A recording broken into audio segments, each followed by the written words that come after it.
Hola a todos, bienvenidos a un nuevo episodio de PLF. ¿Cómo estás, Diego? Muy bien, muy contento de estar acá con vos.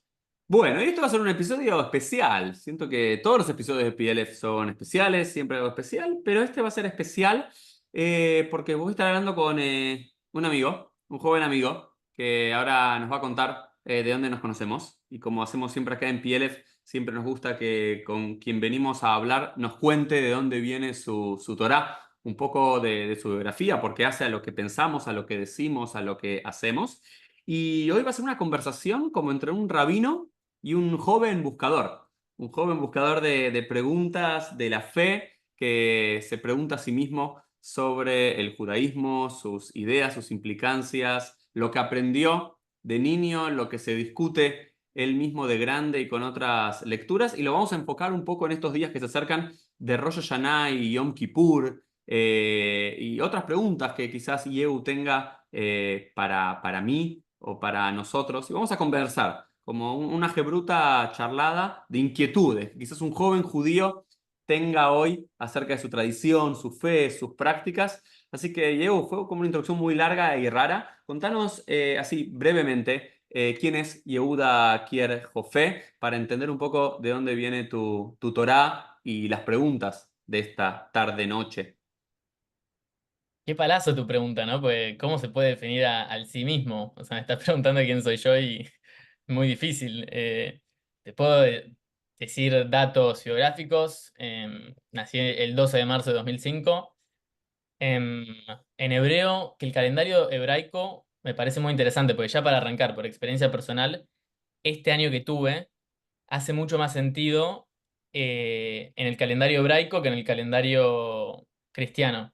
O sea, mi año, ¿cómo lo veo? La narrativa, el camino del héroe, por así decirlo, es mucho más interesante y más rico si lo tomás desde Tishrei a Elul, Najón, ¿no? Tishrei a Elul, que de enero a diciembre. ¿Ok? Em, Bien. entonces, no sé cuándo nací en hebreo, la verdad, no tengo muy presente. Creo que es el 2 de... No sé. ¿Vos tenés idea? Habría que ver, pero no importa, dale. A dar dos, no sé. Pero bueno, lo interesante es eso, que yo nazco en el seno de una familia judía de Chabad. Shomer Shabbat, comemos kasher, vamos al templo. Pero ya pasa algo muy interesante e importante en mi vida, que es que mis papás se casan en Chabad, mi papá se casa rapado con sombrero, pero ellos tenían problemas de fertilidad y tardaron 5 años en tenerme. Y en 5 años creo que pasan muchas cosas. Y después yo recién comienzo a tener recuerdos de mi padre y de mi madre así a los 5 años. Por ende, desde que mis papás se casaron, ¿no? En el año 2000 de ahí, o sea, claro, bueno, no sé, me hago quilombo con las matemáticas. Lo importante es que creo que, claro, mis papás se casan en el año 2000, yo después en el 2005 nazco. Suponete que en el 2010 un nene empieza a tener conciencia, Ok. memorias al menos. Yo lo que recuerdo es preguntarle a mi mamá cosas como, che, no entiendo el Mashiach. 5 años. Le decía, no entiendo el Mashiach porque me da miedo, como que vamos a ser todos inmortales y lo lindo de las películas es cuando terminan. Tipo, como que si no termina la película, como que me sonaba muy raro. Y también otro recuerdo que tenía así, porque Shane y yo teníamos miedo de dormir en nuestro cuarto solos, entonces dormíamos en la misma cama con mis papás. Recuerdo que una vez habré hecho esa pregunta antes de ir a dormir y algo que notaba, porque yo de chico siempre fui muy sensible, es que mi papá no decía el Shema. Mi mamá decía, bueno chicos, es el momento de decir el Shema. Y yo veía que Elo no lo decía. Em, o al menos eso percibía. Entonces yo ya nazco con un padre que no creía en Dios, ¿viste? Eso es interesante, porque es una familia que era Shomer Shabbat, mi papá era Shomer Shabbat, pero él no creía en Dios, él lo hacía porque, no sé, habrá que preguntarle a él, pero lo que tengo entendido es que lo hacía así, pues decía, bueno, me casé con estos valores y así es. Es el guión de la familia. Pero yo creo que de chico nunca creí en Dios. Por un tema del super yo, ¿no? Me hacía el que rezaba con Cabaná a los 7 años, me hacía el que me importaba, ¿viste? El que no tenía preguntas, como que tenía una psutá de la puta madre. Me acuerdo que Jaina venía a mi mamá y le decía, hola mami, ¿Dios acaso va al baño? Y mi mamá un poco le hacía bullying, le decía, no, Jaina, sos boludo. Perdón, mi mamá se va a enojar de eso, pero no le decía exacto, ese era el chiste, era como el mensaje que yo entendía. No le decía boluda ni a palos, pero era como que no. Y es así, yo por un tema de... Me acuerdo que, ¿te acordás que en Argentina vos me hablaste del super yo? Yo después lo busqué de Freud, que está el I del el yo o el ego y el superego. Y yo creo que mi infancia fue muy, muy super yo. Fue todos los deberes, fue los oughts, ¿viste? What I ought to do de mis padres. Por un lado fue Nordeltus, que ese es otro aspecto biográfico, que fueron 4 años en los que era algo con lo cual me relacionaba con mi papá, y estaba bueno porque si no, no tenía una relación más allá de hablar de cine, películas en Shabbat.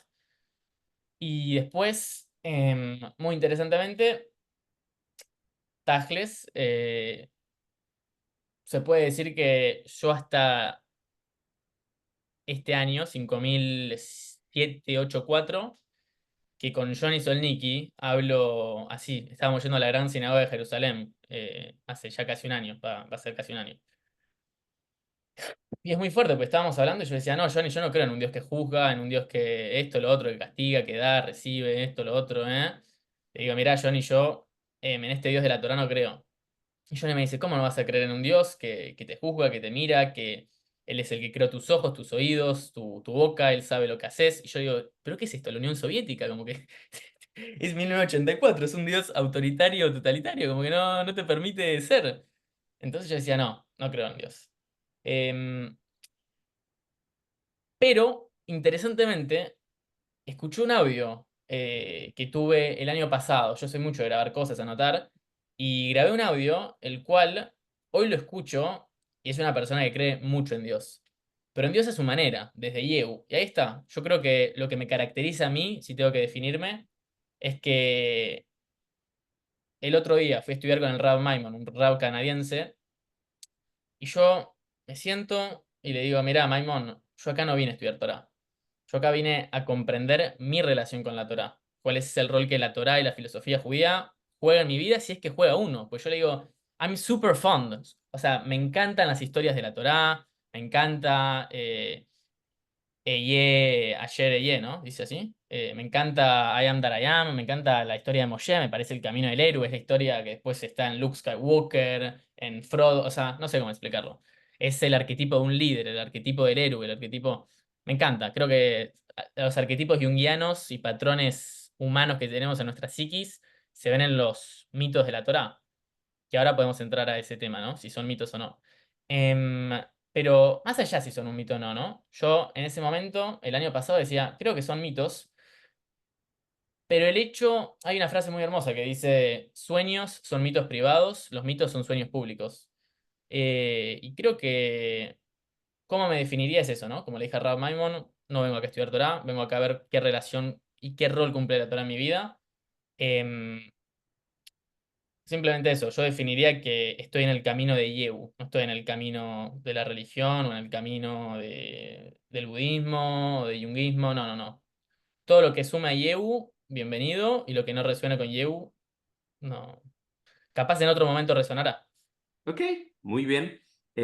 Vamos a poner un poquito de orden. Ok, yo vengo acá, Diego viene al ampliar las preguntas y al citar a Jung y a la filosofía y al psicoanálisis. Yo vengo como rabino. Shoel Ainian Umeshib Kalahá, dice Pirkei Avot. Uno tiene que preguntar sobre un tema particular y uno tiene el deber de tratar de responder en eso y no irnos tanto, porque si no termina siendo una discusión o una charla talmúdica que no nos podemos encontrar. Y con Las Yeu cosas tenemos una, de... con Yeu tenemos una relación que nos precede a este podcast, pero tenemos esta hora para charlar y tratar de dejar algunas preguntas, ideas, respuestas y todo lo que hay in between para los que nos están viendo y escuchando. Y tal como lo ven reflexivo Yeu, es una de las cosas que siempre me llamó la atención. Con Yeu casi pasábamos cada Shabbat durante 2 años. Habremos pasado el 50% de los almuerzos de Shabbat juntos y él siempre tenía preguntas. Y hay algo de esto que decía que yo siempre lo noté en Yehud, pero no solamente en Yehud, sino en otras personas que nacen, como yo lo planteo, en ese super yo, en esa estructura judía tradicional ortodoxa donde hay respuesta para todo y hay rituales para todo y cuando nace una inquietud, una pequeña ruptura entre lo que creo y lo que me dicen creer, entre lo que pienso y lo que aparece en el Sidur, en el libro de oraciones, o entre lo que siento y lo que leí en la parashá de la semana, como que hay que suprimir ese sentimiento y tiene que primar esta estructura, ¿no? Entonces Yehu siempre fue alguien que buscó eso, así que va a ser un placer para mí estos próximos 50 minutos para charlar juntos y teniéndolo a Yehu quizás como un paradigma de otros jóvenes y no tan jóvenes que también se buscan. Muchos que nacen dentro de un entorno judío tradicional y otros que no, pero acá en Estados Unidos se los llaman spiritual seekers, ¿sí? Personas que van buscando su espiritualidad y experimentando con la misma y no necesariamente con la que nacieron es con la que van a morir, ni con la que viven hoy es con la que van a vivir mañana, sino que están abiertos a ver experiencias, rituales, espirituales, religiosas que le puedan hablar y que le sean, que le hablen al corazón, ¿no? Y que no le hablen al deber yo, sino que le hablen al yo. Así que, Diego, hablemos un poquito ahora de Rosh Hashanah y Yom Kippur y te Sí. propuse, vamos a charlar sobre estas preguntas que quizás que un spiritual seeker que conoce las alajot de Rosh Hashanah y Yom Kippur, que sabe por lo que rezamos en Rosh Hashanah y Yom Kippur, que quizás en algún momento de su vida siguió a rajatabla cada uno de esos rituales y leía el Maxor de principio a fin, acercándonos, estando a unos días de Rosh Hashanah y Yom Kippur. ¿Cuáles son estas preguntas que este año te llevan? Es una pregunta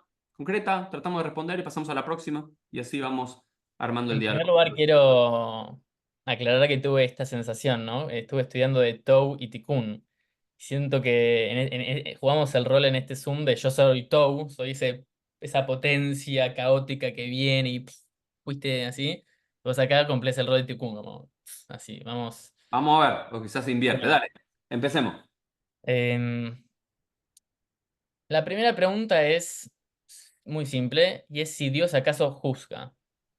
Dios, y también creo que lo que connota es, yo lo que no entiendo es cuando me meto en la mikve, si Dios acaso me va a dar lo que pido, o si Dios te quita, castiga. Uno puede pensar, con la crisis que tuve yo este año, uno puede pensar que Dios me castigó porque no creía en Él. Dije, no, Dios no existe. No existe, pero el Dios de la Torá. Y pum, me pasó este golpe traumático, que ahora me hace tener una relación diferente con el aire que nos rodea. Entonces... Mi primera pregunta es esa, ¿no? ¿Qué dicen los sabios y qué opina también Uri, la persona, acerca de si Dios juzga? Porque lo ves en estas festividades que se acercan, ¿no? ¿Ves acaso Claro, digamos, el libro de la vida, Yom Kippur? Rosh Hashanah es el Yom Adin, ¿no? Es el día del juicio. Muy Es el fuerte. día donde, eh, que si bien Dios tiene como muchas facetas, caras o representaciones, ¿sí? Eh, la figura de Dios en Rosh Hashanah y Yom Kippur es la de un juez. En otros contextos, en otras historias, puede ser la de un guerrero, puede ser la de un educador, puede ser la de un viejito contenedor, la de una madre que da esperanza. En Rosh Hashanah y Yom Kippur, esta es la figura de Dios, la de un shofet, la de un juez. Yo soy de la escuela y de los que cree que todo lo que leemos de Dios en las historias de la Torá o en el Talmud y demás son metáforas de y representaciones de. Soy de los que suscribe a la escuela, vamos a llamar hiperracionalista maimonidiana, que todo lo que podemos decir de Dios lo achica y todo lo que podemos decir de Dios es una metáfora para una fuerza que solo la podemos representar con palabras, ¿no? Soy de los que escribe a lo que dice el Talmud, Rabbi Ishmael, Divrei Torah Kilshon Bnei Adam. La Torah habla en el lenguaje de los seres humanos. Y a veces necesitamos esto.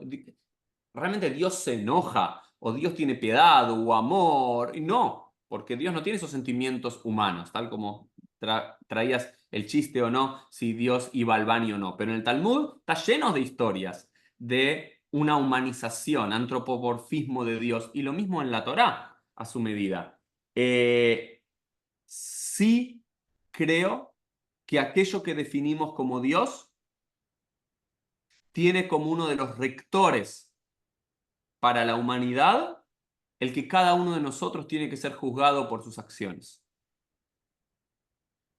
El Dios en el cual yo creo, en el Dios que vivo y trato de representar como rabino frente a una comunidad, es uno, al Dios que le importan nuestras acciones. A diferencia de otros filósofos, yo no puedo creer en un Dios que no Al de le Spinoza. importe si el ser humano hace bien y mal, porque igual el mundo se mantiene, porque igual es insignificante las consecuencias.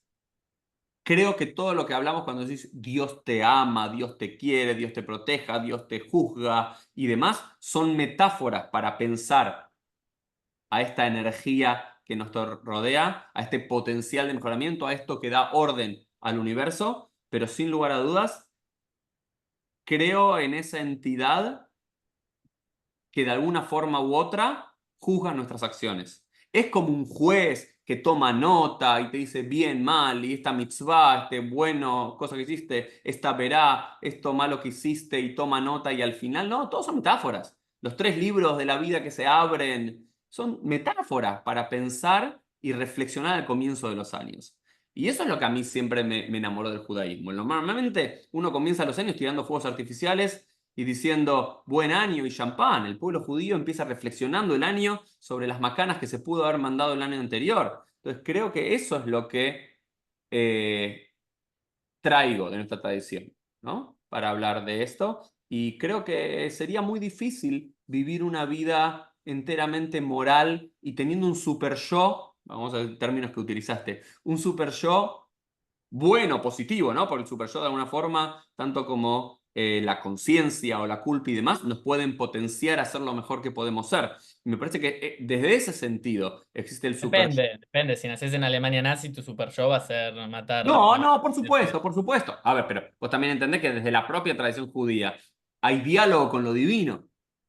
No hay una imposición divina en la mayoría de los casos. Puedes tener al Abraham de la Kedat Yitzhak, que es ciego frente a el mandato divino de sacrificar a su hijo, o el Abraham de Sodoma y Gomorra que discute con Dios por lo que es el justo. Entonces, creo que hay fisuras en nuestra relación con lo divino, desigual, claramente.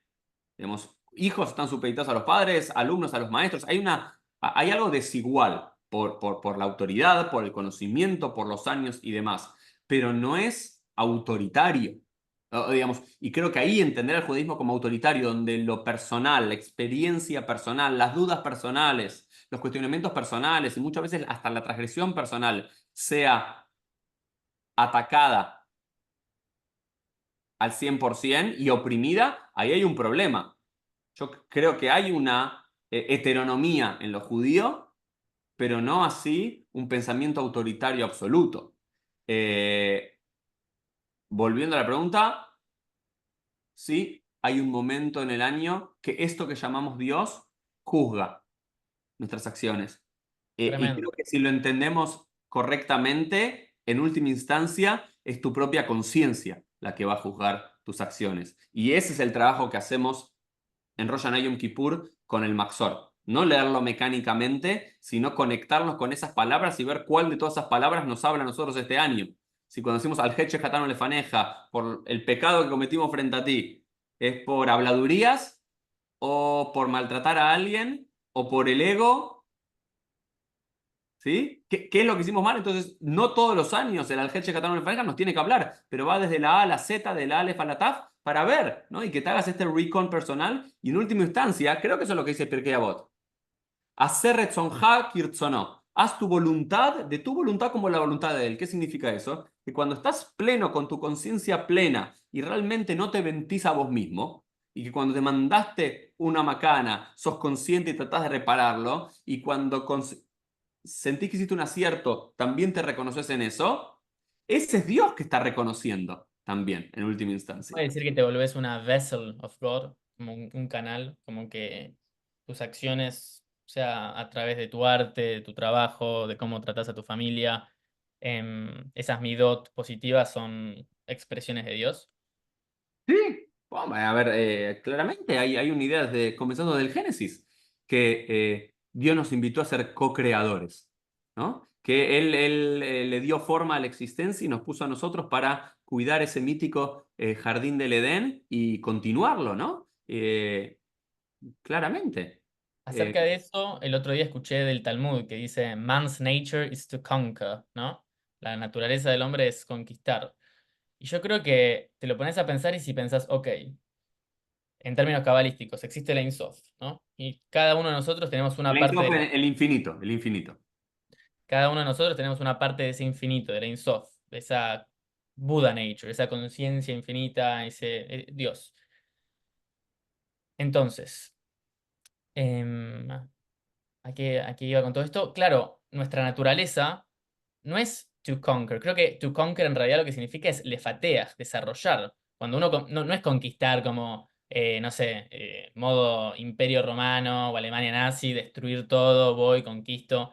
Creo que verdaderamente conquistar significa en ese, no sé cómo se dice, pasuk, en ese, Sí, en no, lo no que es un pasú porque no es de la Torá, en ese se lo llama el dictum o Mahamar Ok, o en eso Imbra. del Talmud, creo que está dentro de todos nosotros esa habilidad, esa cosa de ser co-creadores y así, emular a Dios desarrollando, ¿no? De Sí, si alguna no me manera. equivoco, eso venía en relación a algo que tenía que ver con la jupá y lo femenino y lo masculino. Y cuando dice no del ser humano, sino que dice del hombre en su versión masculina. Si no me equivoco, la Imbra que acabas de citar, esa de conquistar, de por qué es el primero que Mm. entra a la jupá y demás, y por qué es el que No desposa. recuerdo, creo que hablaba de la Milhamá, como de guerras, pero no recuerdo exactamente. Puede ser también. Yo lo recuerdo en el otro contexto. Y sí, bueno, claramente, de vuelta, mientras más hacemos el trabajo de conocernos a nosotros mismos, de alguna forma estamos conociendo qué puso Dios en nosotros para desarrollarnos. 100%, Eh, ta- 100%. tal como tal creo en eso, también creo que cada ser humano viene a cumplir una misión en este mundo. Grande, chiquita, más relevante, menos relevante, al final no importa. Entonces, ese autoconocimiento es conocer a Dios. Y Bueno, esa Carl forma de habla. conocer a Dios es a través de la naturaleza, a través de la historia de la humanidad, la historia de tu propia familia, de tus propias experiencias personales, a través del estudio. Hay veces que estudias y decís, wow, qué idea maravillosa. Y no solamente me refiero con la Torá, a veces en un libro de ciencia te puede dar ese momento de eureka. Ese es el momento divino, ese es el momento de chispa divina, donde conectás con una verdad Que te resuena. que te It resonates. resuena. No es que es Eso. lógico. No, Como dice no. una película de Christopher Nolan, no intentes entenderlo, sentilo. Va más allá de sentirlo cuando algo te resuena. Es como mind, body and spirit aligned. Es como que te resuena, te volvés una atmósfera, dice Ken Wilber, ¿no? Dejas de ser un objeto o sujeto. ¿Sí? Creo que también tengo algo muy interesante con eso, ¿no? Creo que, primero que todo, estoy de acuerdo con lo que decís. Solo puedo aportar que Carl Jung habla del proceso de individuación, que significa cuando el individuo logra de alguna manera expresar su propio perfume, ¿no? Su chispa divina en los confinements de su cuerpo. Y creo que es una idea muy torá si te lo pones a pensar, ¿no? Tiene mucho que ver con lo que estabas hablando. Que cada individuo tiene su rol, tiene su misión, de más chiquita, más grande, que es subjetivo. Em, por otro lado, em, se nota que no tengo mucha práctica con los podcasts, porque me olvido lo que quería decir antes. Pero Em, yo lo estoy sintiendo eso, personalmente, ¿no? Se dice que en el UL el rey está en el campo, ¿no? Pues el rey, la idea es que está en el palacio y como que tenés que pedir una cita con él, todo. Y que en el UL no, el rey está ahí en el pueblo, tipo que baja. Y sabés que yo eso es lo más interesante, cuando escuchás los conceptos más profundos son los que más boludos te parecen a veces. Eso de Dios juzga, qué boludez. Después es reprofundo el significado. ¿Qué significa verdaderamente que juzgue? Entonces, esto sería una recomendación para cualquiera que esté escuchando PLF, que aquello que lo ve así, te dé como, te resuene así, como una chispa que decís, che, ¿qué es esta boludez? Pensalo como que decís, sabés que capaz es bastante profundo y tengo que analizarlo y pensarlo y va a ser una idea que te termine seguramente copando. Yo cuando escuché lo de El rey está en el campo acá en Israel, sí, en Harish, en una mesa de Shabbat, yo dije, ¿qué es esto? Digo, ¿qué quiere decir con el rey está en el campo? Uri, estos días, el otro día agarré la bicicleta em, por la Rambla de Batiam, me puse a escuchar soundtracks de películas, todo. Y sentí esta sensación que me estaba enamorando, ¿no? Como falling in love, viendo así cómo titilaban los árboles, viendo los Pero pájaros. solamente podés hacer eso porque alguien introdujo en vos la conciencia de Amelech Basadeh. Plantó la idea. Plantó la idea. Si no, hubiese sido otro Conocer. día quizás hermoso. Entonces, creo que este es el trabajo espiritual y este es el trabajo religioso, intelectual. Plantar ideas, la mayor cantidad de esas ideas, las ideas más elementales y básicas, pero embellecidas con metáforas, con historias, Con tu propio tinte, diría, con con rituales aquello que... para que eso pueda resonar más en la gente. Porque una vez que tenés eso es, una vez que tenés la conciencia de que hay un momento del año que Dios está más cerca, entonces la forma espiritual de atravesar ese mes, necesariamente, si sos un spiritual seeker, si estás buscando espiritualidad, va a ser diferente. Y las dos cosas que podrían haber pasado exactamente iguales, lo lees con una conciencia diferente. Por eso creo que el trabajo rabínico de cualquier guía espiritual tiene que ver con eso de ampliar esa conciencia para estar más en foco con la realidad que nos atraviesa o permitir, o permitir ver la realidad con otro foco. Y un rabino tiene que ser un gran intérprete también, ¿no? Y ser un mago con las palabras, me parece. O sea, entender que a Bajur A no le va a servir lo mismo que a Bajur B. Em, que cada uno conecta con diferentes palabras, diferentes conceptos, algunos capaz más con una personificación de Dios, otros con una mirada más existencialista como una sustancia. Lo importante que así quiero decir es que yo personalmente, como experiencia puramente así, personal, me pasó eso, ¿no? Como que estos días digo, ¡fua! La pucha, como que digo, es como que verdaderamente me estoy, no sé, enamorando de la existencia. Y eso es gracias a sí, a haber leído mucho yunguismo, mucho budismo, mucho hinduismo, hasta que un día, ¡pum!, silencio. Estudié Torá, al día siguiente, así, fue la primera vez que resonó la Torá en serio, ¿no? Con mi sí mismo, con myself. Y entonces ocurre un milagro y nadie se enteró, ¿no? Yo me levanté como un día normal, no sé, en la bici fui a hacer lo que tenía que hacer. Y el milagro es el siguiente. El universo se comienza a despertar del sueño que sos vos. Yo creo que, me parece que, creo que uno se despierta, puede decir que está despierto recién a los 40 años, tengo entendido. Pero yo ahora, llegando a mis 20 años, puedo decir que así, es como que estás en ese momento en el que estás como un poco abriendo los ojos, viste, a la mañana, te pega el sol, ves todo medio... Em, no sé si me seguiste la frase, si la entendiste, pero mi pregunta es, ¿a qué edad te pasó a vos, no? Esto de comenzar a despertar del sueño de ser Uri Romano, hola, nací acá, allá, viví en Estados Unidos. A ver, yo creo que la tradición judía, lo que estás a los 40 es el antiguo refrán o noción de que uno puede empezar a estudiar la cábala, los secretos de la mística judía recién a los 40, basado en lo que dice la Mishnah, que a los 40 años uno adquiere la sabiduría, ¿no? Pues la sabiduría de la experiencia y de los años, no es la sabiduría de los libros. Eh, yo, primero que hay gente que nunca se despierta. 100%. ¿Sí? Hay gente que nace y muere Esos son los que vuelven. sin despertarse, pero y lo digo sin un lugar de juzgar, ¿no? Hay gente que está cómoda, que está contenta y que está bien sin muchas tribulaciones en la vida, porque el cuestionarse hace mal, el cuestionarse duele, Y por lo el general son los cuestionarse... traumas que nos hacen cuestionarnos. Son esas hieridot que nos hacen después que así tengamos un despertar más fuerte que el anterior, porque te cuestionas muchas cosas. A ver, yo creo que hay, Ashreja diría, bienaventurados y afortunados aquellos que pueden pasar la vida en el cual no necesariamente tienen que salir de sus burbujas para encontrarse a sí mismos. Quizás tiene una vida mucho más placentera que o la tuya o la mía, donde nos cuestionamos a la práctica religiosa que pertenecemos y nos cuestionamos nuestras lecturas. Creo que hay algo interesante, pero son dos formas de vivir la vida, a veces por elección y a veces no elegiste y yo tampoco elegí. Y hay gente que no elige el no despertarse. Y no por despertarse necesariamente tenemos una conciencia más elevada que otros. Ojo, no estoy diciendo eso, sino que nos permitimos replantearnos cosas, ¿sí? Hay que permitirse Es una hacerlo. emuná más shelemá, eso es un dato, es un hecho. El que está despierto tiene capaz una emuná shelemá, se le dice, en vez de la emuná pshutá, en vez de la emuná Más simple. entera.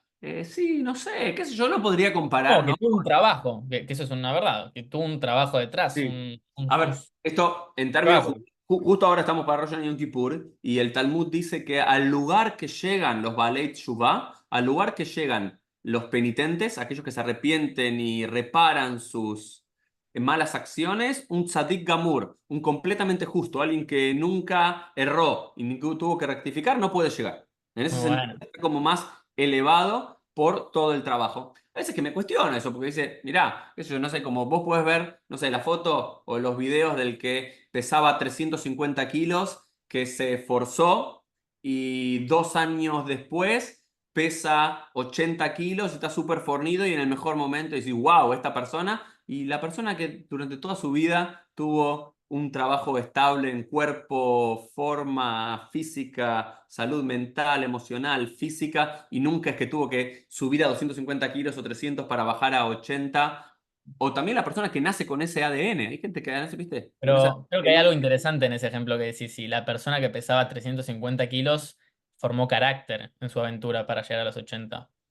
Eh, Es que creo que los jajamim dicen que sí, y que por eso vale, digamos, están como en un lugar más elevado que aquellos que nunca erraron y se rectificaron. le puede hablar a alguien que formó, le puede hablar a alguien que hoy por hoy pesa 350 kilos y decirle, mira,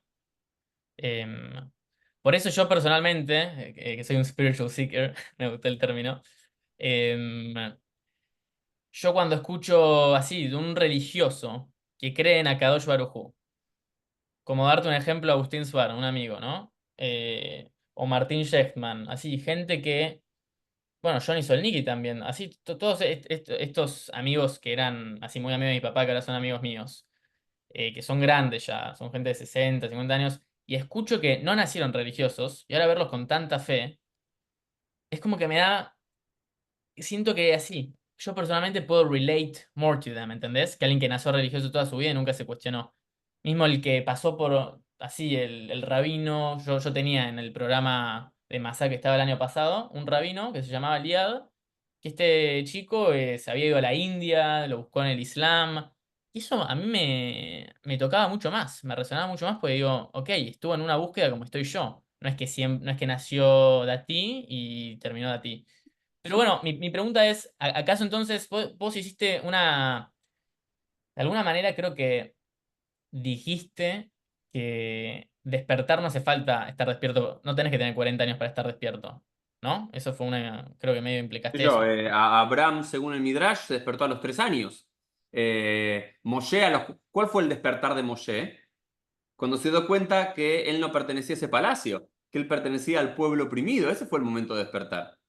¿Cuál fue el momento de despertar de Rabbi Akiva? Cuando vio que el agua ordeaba y hacía un hueco en la roca y él decía, yo también puedo aprender. Todos tenemos un momento. Místicamente, de vuelta, es una metáfora hablar de los 40. Una metáfora que está, siempre todas las metáforas están relacionadas con la vida. Las metáforas no son no están lo suficientemente desconectadas de la realidad, porque tienen que resonar. Y alguien, 40 años es una linda edad para decir, ¿Cuál che, fue tu momento? Es mi pregunta.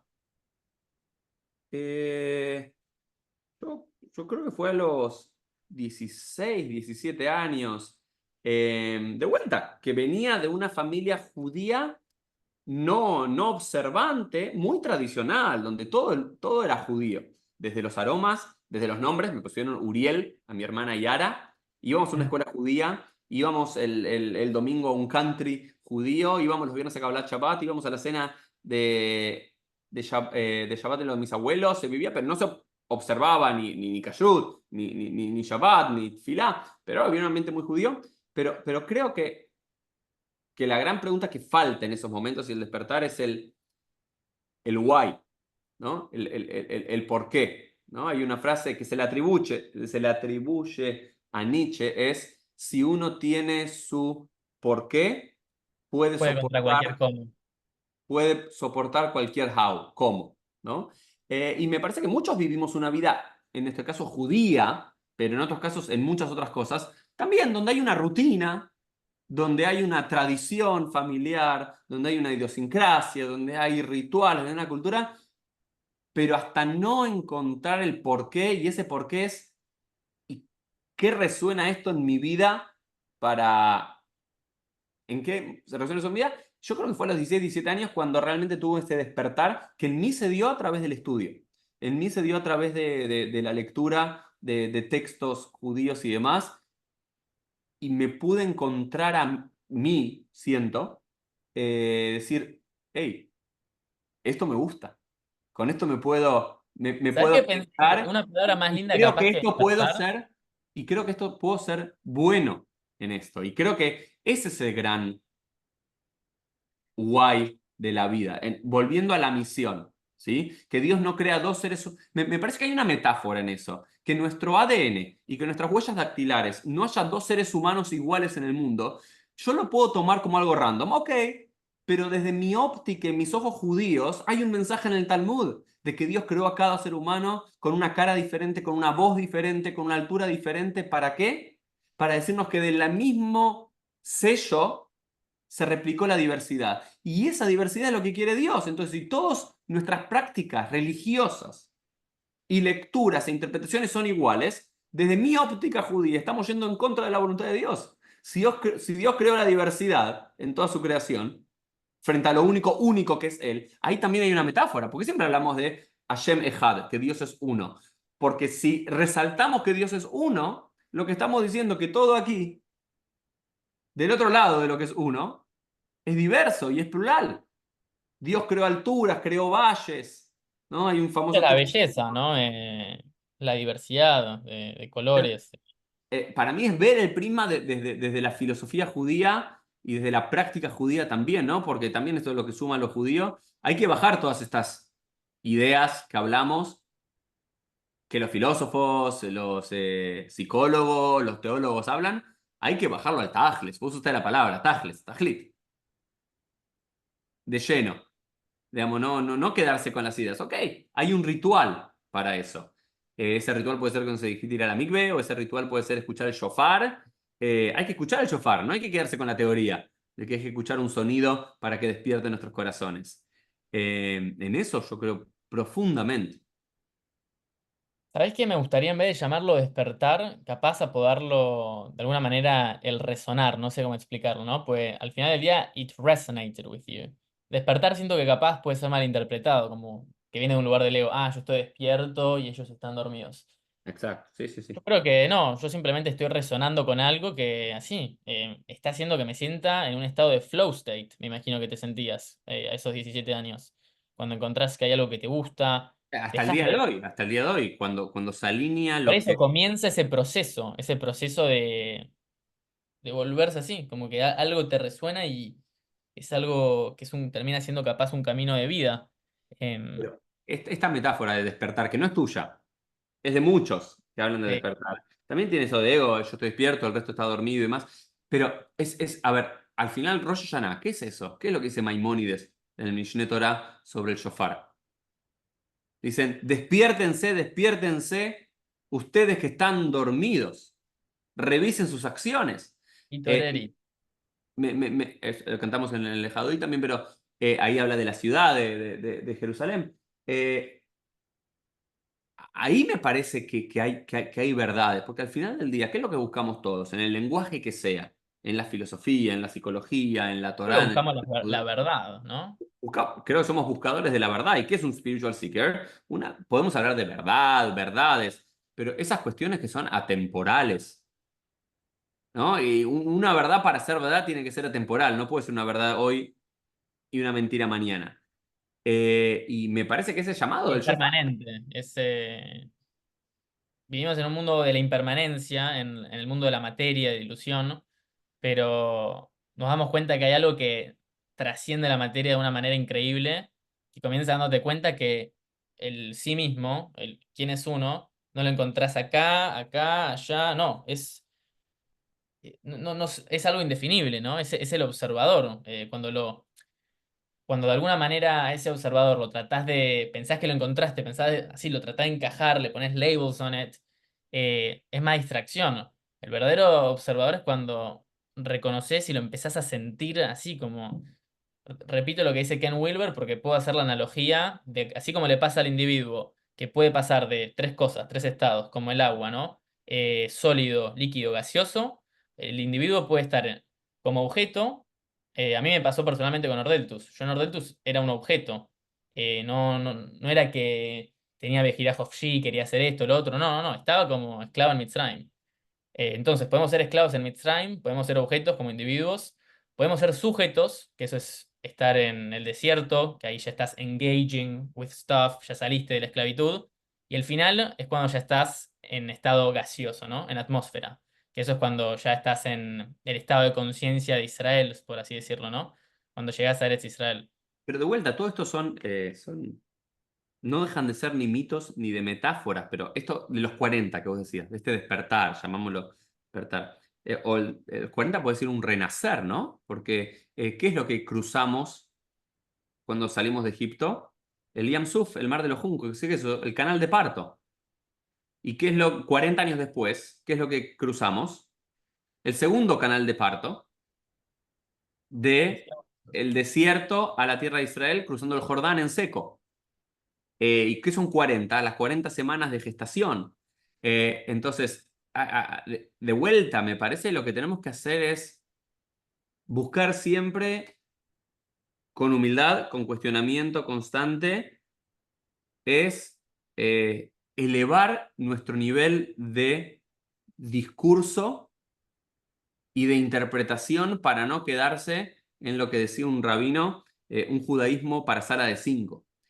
Eh, Sabiendo quién es el público, quiénes somos nosotros, claramente, cuando le daba clases de Torá a tus hermanas,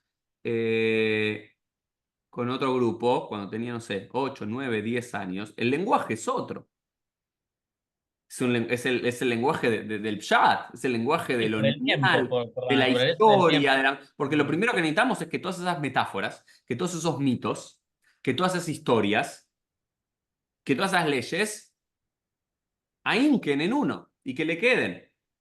Pero llega un momento de su vida, es el bar mitzvah a los 13 años, o quizás hoy no, es a los 18, a los 20, en algún momento de la vida, una vez que ya todo el aparato de rituales, de historias, de tradiciones están en uno, hay que sacudir un poco y decir, ok, ¿cómo significamos todo esto para que realmente sea relevante? Yo, si acá estoy viendo el shofar que tengo acá. Quiero Si uno. hacerte una pregunta al shofar. Sí, dale, dale. ¿Qué es lo que supuestamente resuena con nuestra Neyamá, con nuestras almas del shofar? ¿Qué es esto mágico que supuestamente tiene que despierta?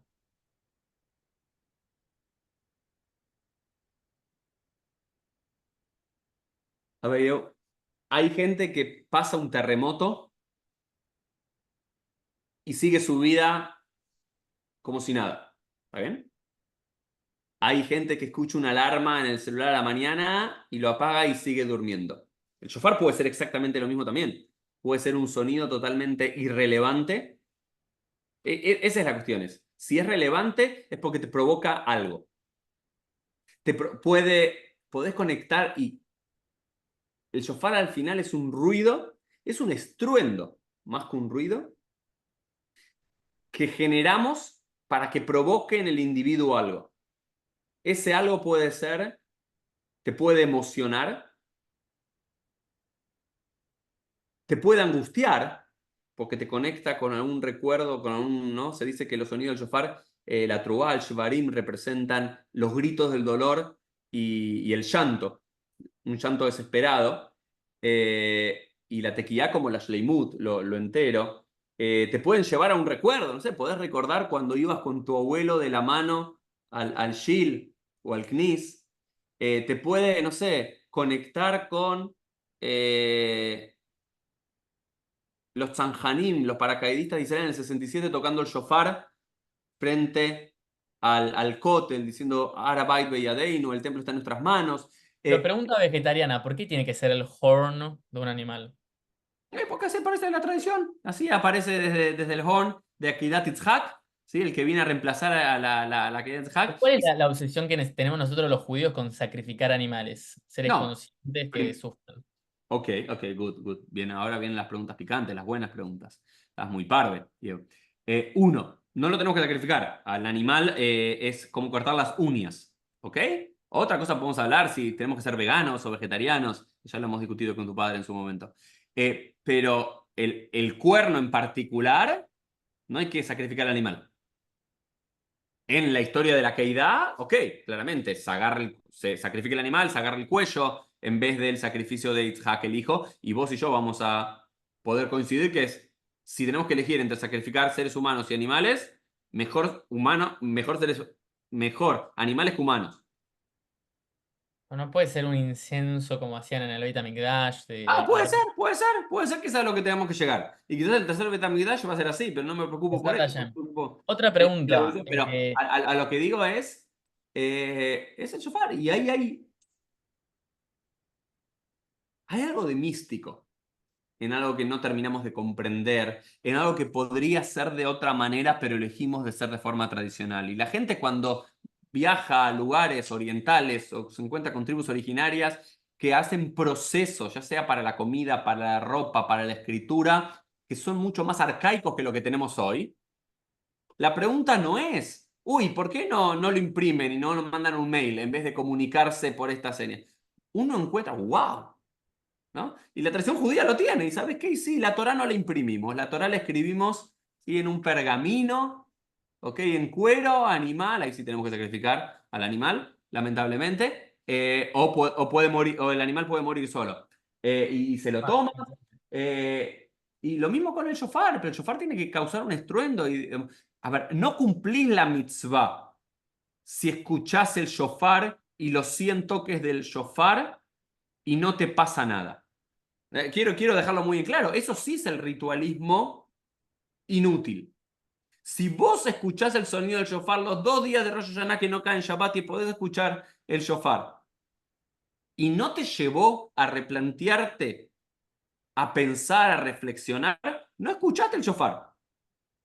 Escuchaste el carnero, el keren. Fíjate que al shofar ¿por qué el shofar no lo llamamos keren? Si es un cuerno, ¿por qué lo llamamos shofar? ¿Cuál es Porque el de shofar? de Más o menos. de mejorar. De Muy bueno. Shipur, de Le Chaper. Por eso, ¿por qué si es un cuerno, ¿por qué lo llamamos Keren? Cuerno, literal. ¿Por qué lo llamamos shofar? Porque es otra cosa, no es un cuerno. Cuando lo estás utilizando para la mitzvah, deja de ser un cuerno para convertirse en un potencial terremoto espiritual e intelectual. Y tengo otra pregunta. A mí personalmente me molesta, me angustia, me enoja la gente que dice que la Torah es la única verdad.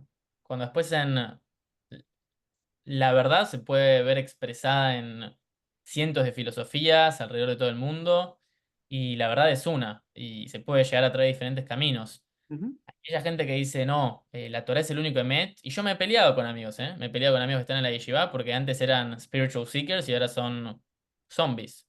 Es que Eh, ahí es donde está el error, me parece. Que cualquier que es un spiritual seeker auténtico puede alcanzar rasgos de verdad en la cultura, en la religión o en la espiritualidad que más haga resonar con su corazón y con su mente, pero igual siempre sigue buscando y cuestionándose. Esto era lo que Kierkegaard, ¿ok? Un teólogo cristiano de los más importantes del siglo XIX, decía, ¿cuál es la diferencia entre el fanático de la fe y lo que él llama el caballero blanco ah, de la fe? Él habla que el caballero blanco sí tiene una convicción, tiene una pasión, pero nunca deja de cuestionarse.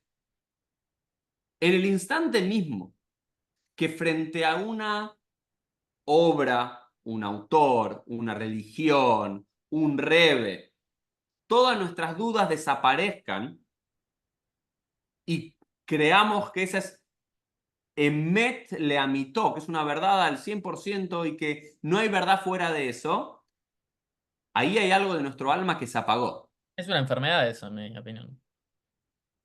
Sí, sí, eso es una enfermedad, patología, no sé. Preguntémosle a alguien que sepa más de términos, ¿no? No quiero usar términos Una que sean... enfermedad espiritual, digo, porque Sí, deja de tener ¿qué es acaso Bnei pero Israel? ¿Qué es ser de Israel? ¿Qué significa de alguna manera ese estado de conciencia llamado Israel? To wrestle with God. Estar constantemente en la lucha con Dios, así, descubriéndolo, cuestionándolo, y con estas ojo, inquietudes. ojo, no quiere decir que uno no lo pueda hacer desde un paradigma, ¿entendés? Yo lo hago ahora desde la Torá y la observancia de las mitzvot y con esta narrativa y con estas Y pero historias. tener esta superioridad diciendo, ah, no, yo tengo tal religión y sé que es superior a todas las demás. Y sé que los demás están confundidos, pobrecitos. Me parece como algo que viene del ego, ¿no? Como que no viene de... Yo, a ver, sí, sí, yo claramente no me habla a mí eso. No resueno en eso. Incluso la tradición parte de hay una parte de la tradición judía que tenemos, no podemos reescribir la historia. Hay una parte de la tradición judía que tiende a eso, ¿no? Un chauvinismo espiritual. Y hay otra que entiende que hay Jochma Bagoim, no hay Torah Bagoim. La Torah está en el pueblo de Israel porque es nuestra particularidad y está bien que así sea. La Torah no es la ley, es la guía, que es diferente. La Torah, ¿qué fue? Sabiduría hay en todas las naciones. Hay veces que los propios Jajamín en el Talmud cambian de paradigma de astrología, de astronomía, por lo que plantean los sabios griegos de la época y lo aceptan. Eh, entonces, de vuelta, me parece que es muy pedante, creído que, y esto se lo digo a todos, hay 8 billones de personas en el mundo. Hay 15 millones de judíos nada más, somos el 0,2%.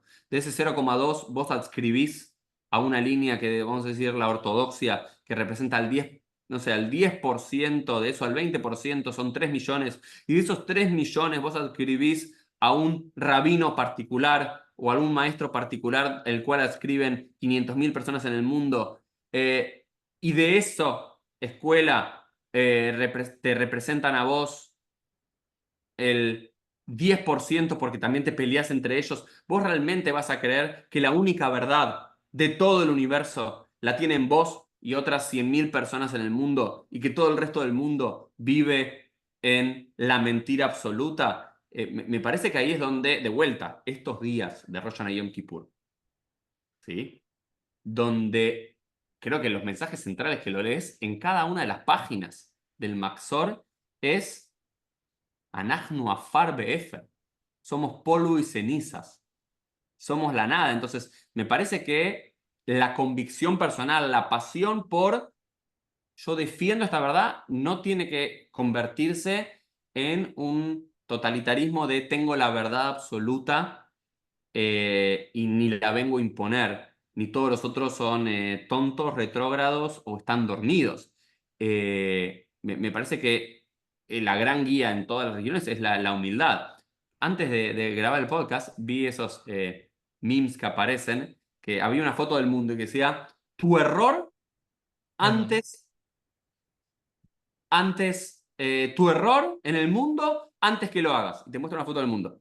Y la Sí, misma tu error en el mundo después de cometer el error. La misma foto. Y eso dice, pará, sos insignificante. Tanto lo bueno como lo malo, calm down. Como individuos y como religión, como fe. sí. Em, también tengo otra pregunta, y es esta, no sé si la última pregunta, pues ya estamos running out of time, ¿no? Un poquito, dale, vamos a ver. Una más Y, seguro. y creo que tiene que ver de vuelta con Rosh Hashanah y Yom Kippur, ¿no? Porque está el libro de la vida que nos inscriba. La pregunta es, ¿Dios tiene un plan para nosotros? El famoso God's plan.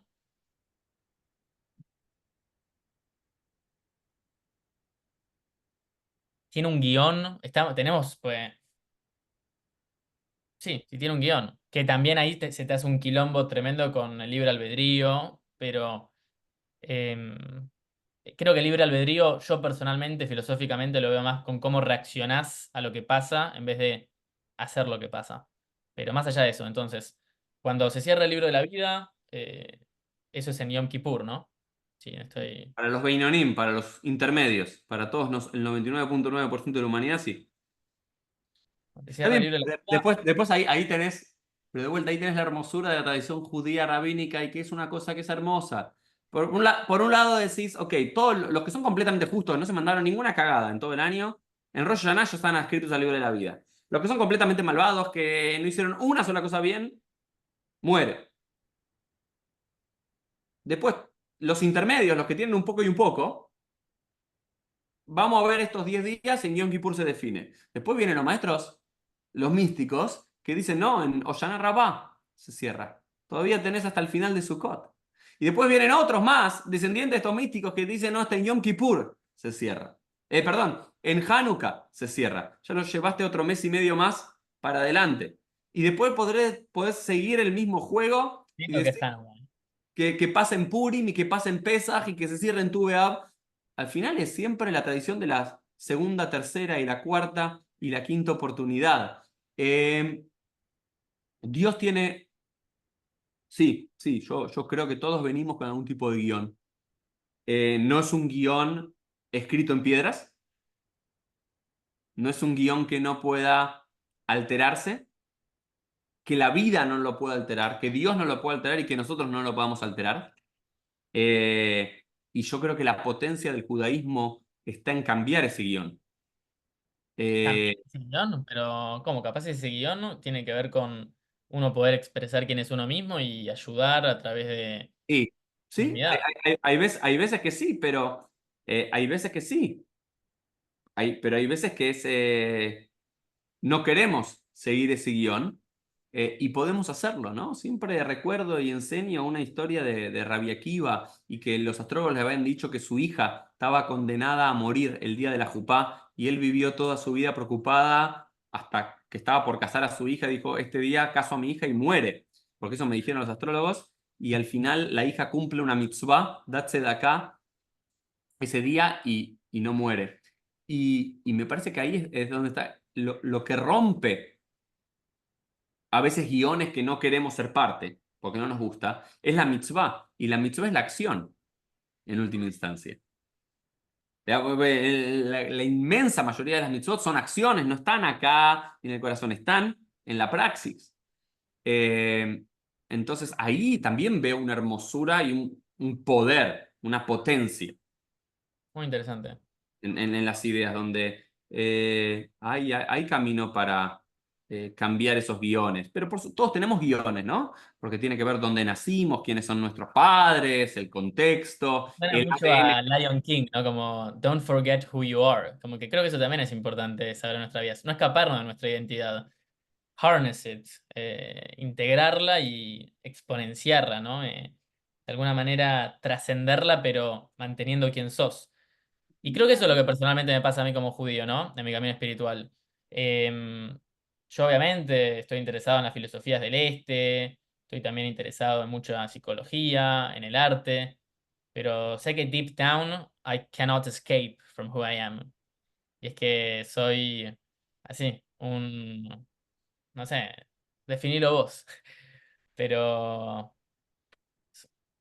no me puedo escapar, soy judío. ¿Está bien? Y, y verdaderamente creo que ahí es cuando la verdadera Bejiraj of Shi, ¿no? El libro albedrío es cuando te das cuenta que decís, lo veo como una. Hace poco fue re, ¿no? Que te dice, puse la bendición y lo otro que no es la maldición. Maldición. Sí, sí, sí, la No, pero maldición. dicen como, no le dicen maldición a algunos. No sé, que traduzcan como quieran. La Torá dice Berajá u Clalá. Bendición y Tremendo. maldición. Bueno, entonces, es eso, con todos los aspectos de tu vida lo puedes ver, ok, en mi caso, soy judío, lo puedo ver como tomar como una bendición o como una maldición. Está en mí mismo cómo lo termino navegando, utilizando, accionando. Así que bueno, Diego, no sé, quiero agradecerte por el tiempo y por estas preguntas y no, quizás que te tiene que agradecer acá soy yo. hacemos otro PLF con otras preguntas, pero me parece que hablas y en tu boca están las preguntas de muchos. Eh, y no quiere Bueno, qué decir ni bueno. que yo ni que nadie tenga las respuestas, pero lo interesante es animarse a preguntarlas, romper esos miedos. Y no hacer de tabú, ¿no? En la tradición, yo siempre hablo que en la tradición judía no existe el tabú.